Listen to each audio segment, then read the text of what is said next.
시청자 여러분 안녕하십니까? VOA 뉴스입니다. 남북한 간 판문점 선언에 대한 미국의 지지 입장 재확인은 남북관계 진전이 비핵화의 진전과 정확히 발을 맞춰야 하기 때문이라고 국무부가 밝혔습니다. 3차 남북 정상회담과 남북 공동 연락사무소 개소에 앞서 나온 반응입니다. 박승혁 기자의 보도입니다.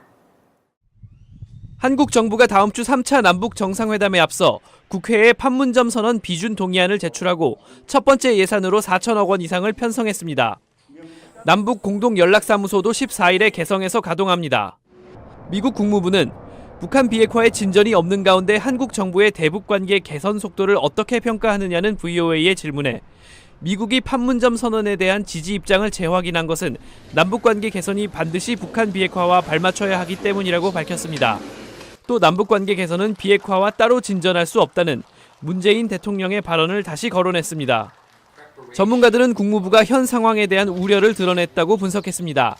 Key here is the lockstep that the United States and Republic of Korea should not have any daylight between them in their approach toward North Korea. There is concern that President Moon and his administration is getting too far ahead of the U.S.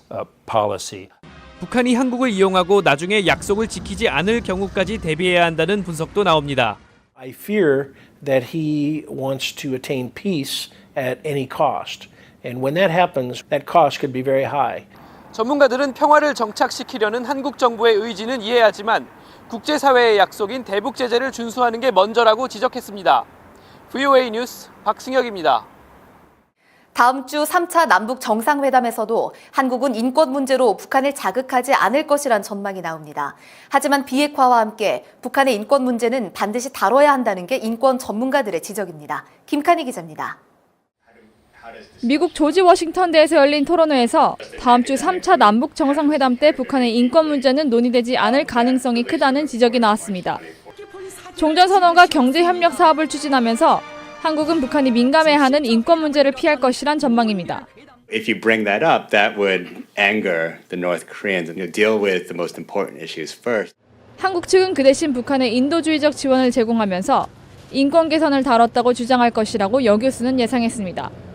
스칼라튜 북한인권위원회 사무총장 역시 남북한의 관계 개선이 이어지면서 북한 인권 개선에 대한 목소리도 커지겠지만 공로단은 갈수록 어려워질 것이라고 우려했습니다. 특히 한국 정부의 북한 인권 개선을 위한 지원은 이미 사라지고 있다고 지적했습니다.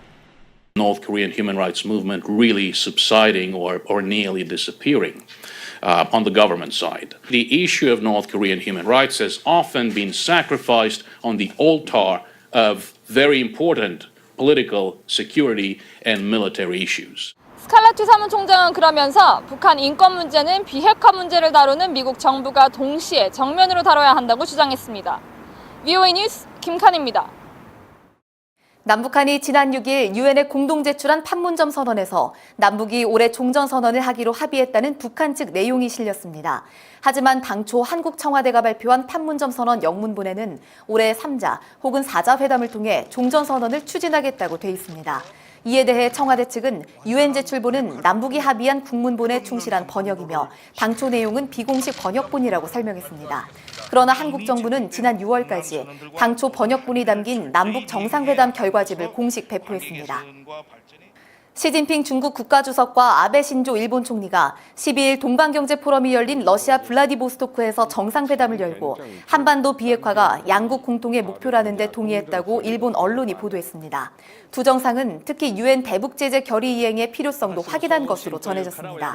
블라디미르 푸틴 러시아 대통령도 포럼에 참석해 북한 비핵화의 대가로 국제사회의 집단적 체제 안전 보장이 바람직하다고 주장했습니다.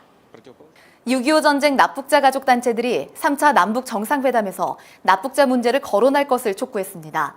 납북자 가족 단체들은 12일 한국 국회에서 열린 토론회에 참석해 이번 회담에서는 문재인 대통령이 확실하게 납북자 이야기를 해야 한다며 그러지 못하면 한국은 자국민 보호의 의무를 못하는 나라라고 말했습니다. 한편 단체 측은 더불어민주당 의원들이 납북자 명칭을 실종자로 바꾸는 개정안을 냈다가 반발에 부딪혀 철회한 뒤 논란을 일으킨 민주당은 사죄하라며 이해찬 대표의 공식 사과를 요구했습니다. VOA 뉴스 마칩니다. 시청해주신 여러분 고맙습니다.